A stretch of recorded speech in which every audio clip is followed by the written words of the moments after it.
Okay, this will be the next installment in my mini Wrestlemania rebooking series, whatever the hell you want to call it.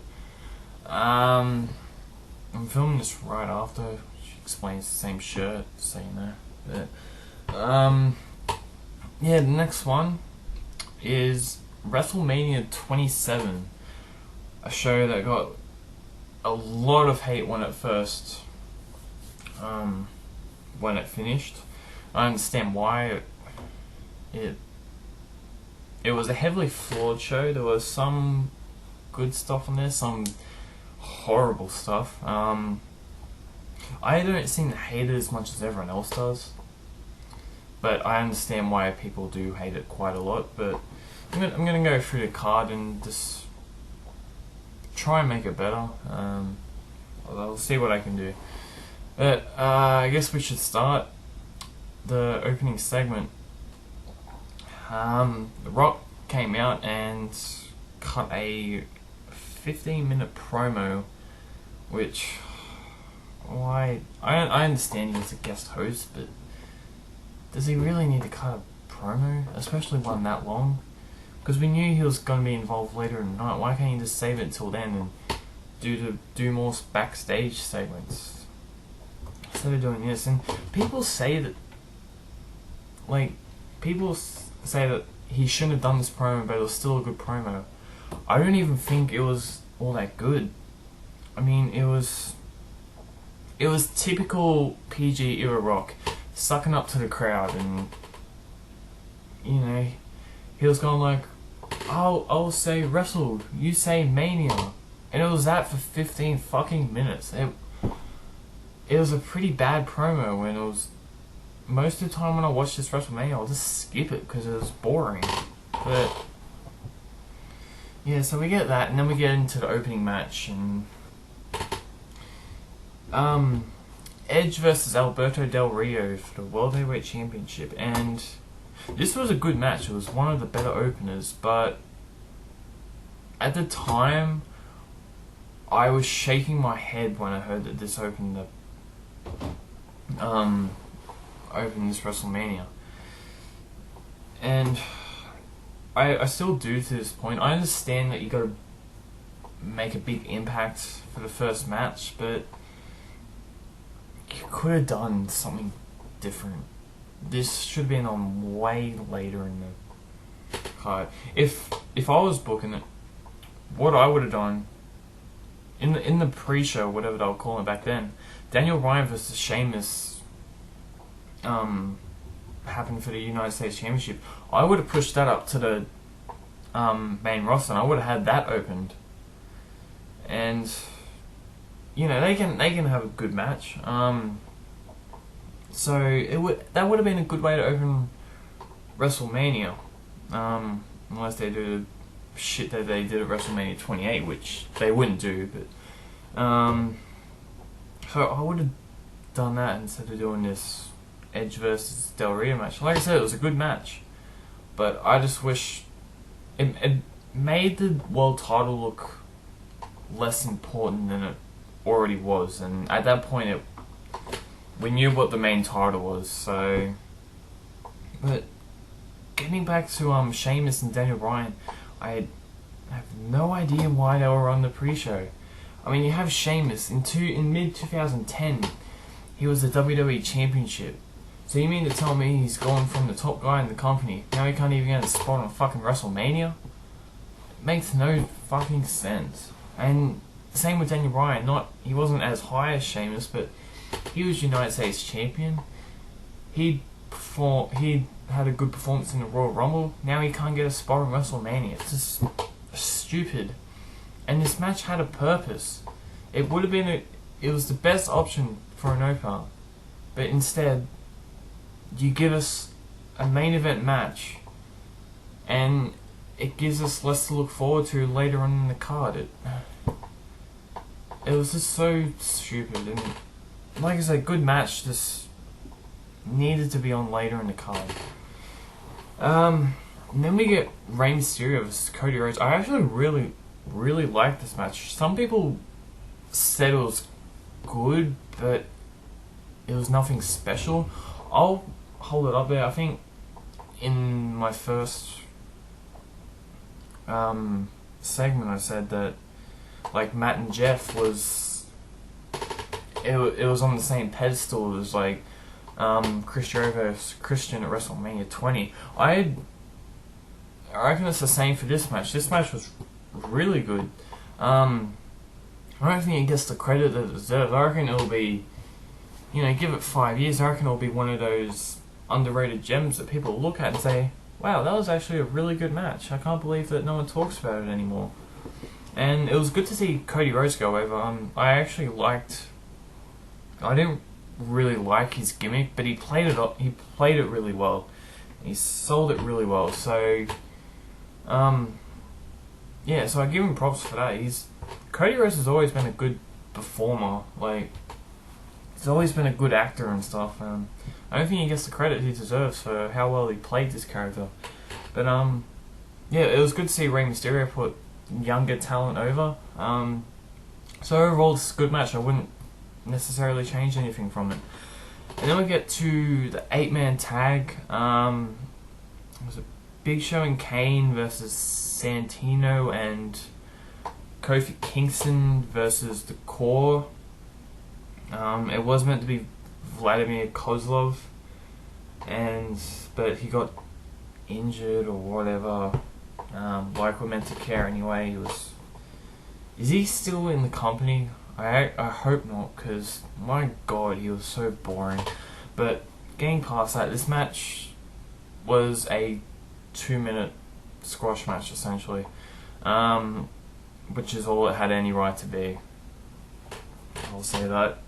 So I wouldn't really change anything from this match. I wouldn't, apart from Santino. I fucking hate Santino Marilla. It's time to get this goofball off our screen. He's not funny. Just stop trying to make us think that he is. But yeah, I wouldn't really change it. Apart from getting rid of Santino, I wouldn't change anything from this match.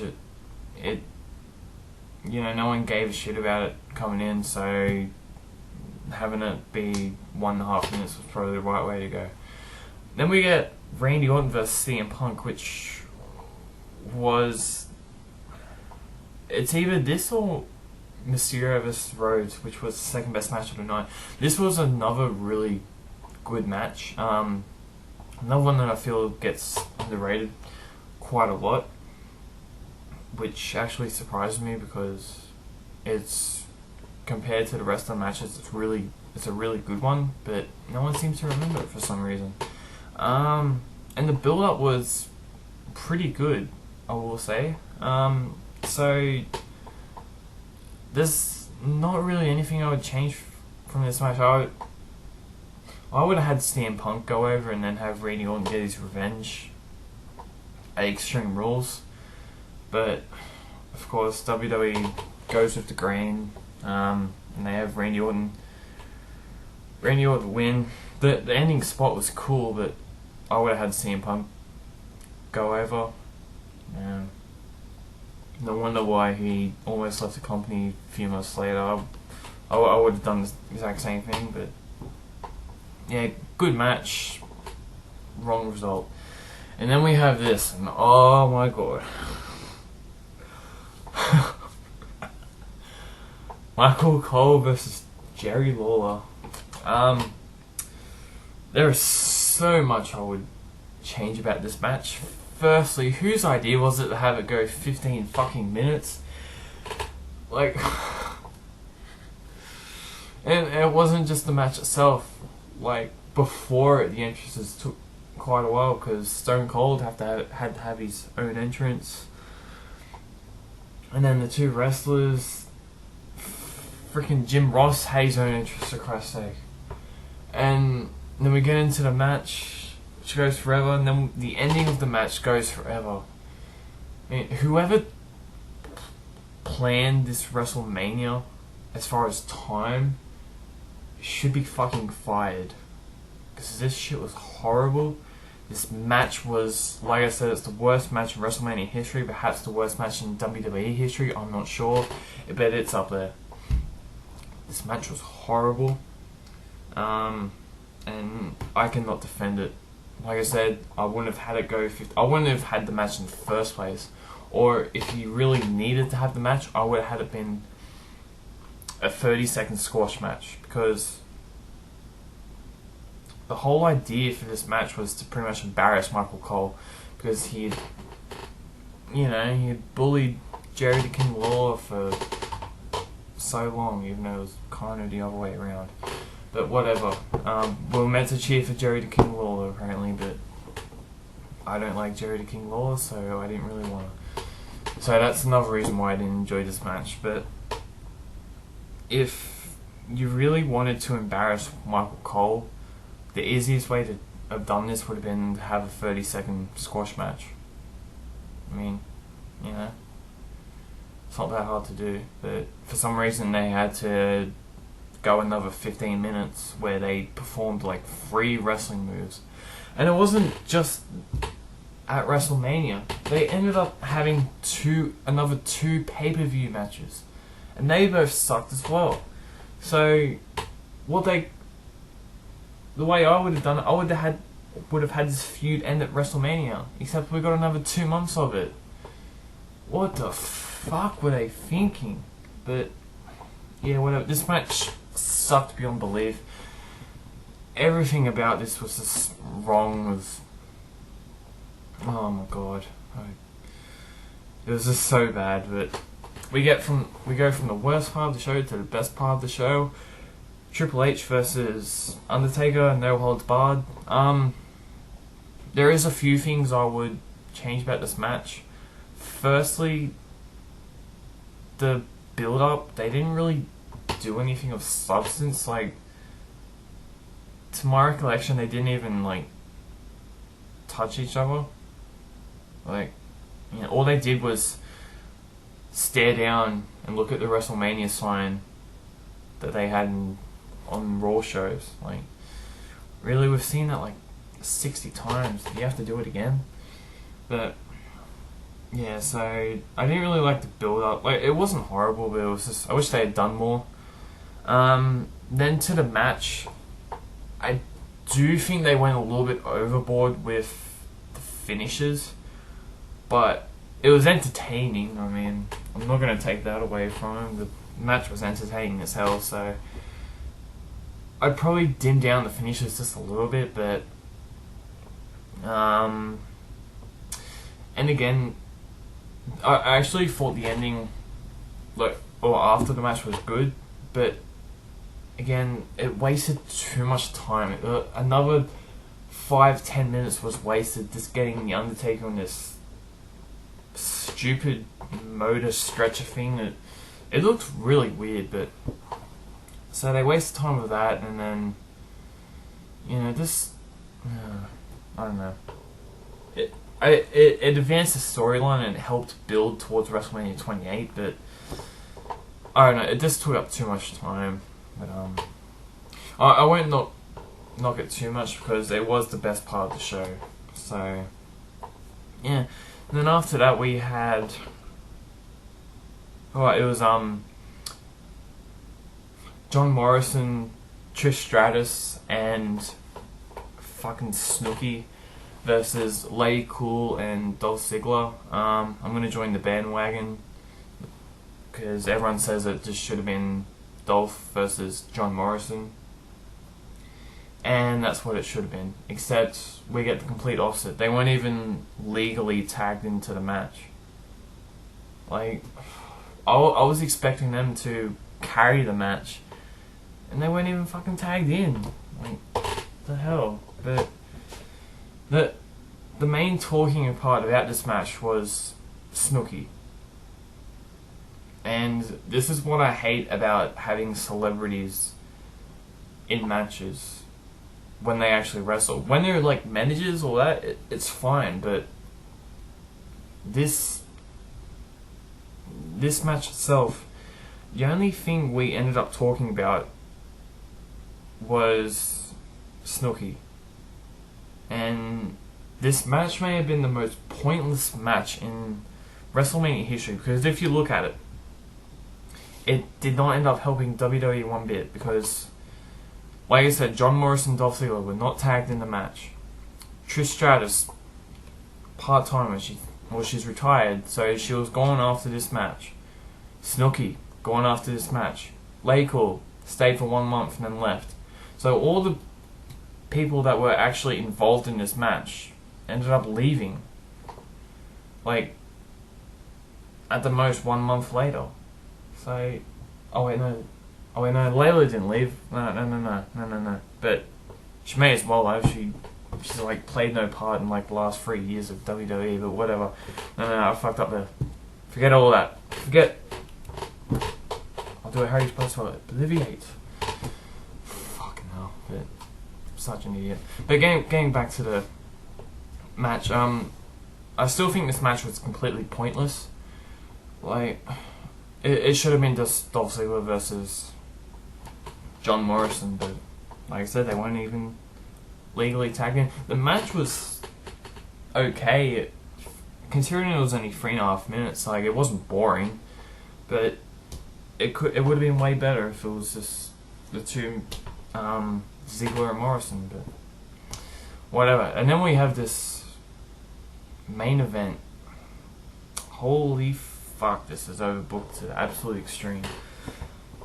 John Cena versus The Miz for the WWE Championship, and I gotta say, how far will they go to make us like John Cena? Because just look at his entrance. Apparently now he is like some religious, whatever you want to call it. He now believes in God. They're trying so hard to make us like him that they're gonna make us feel bad if we don't cheer for him because we're pretty much booing Christianity. And that's... wow, it frightens me how far they'll go to make us like him. I swear they'll damn near kill someone to make us like him.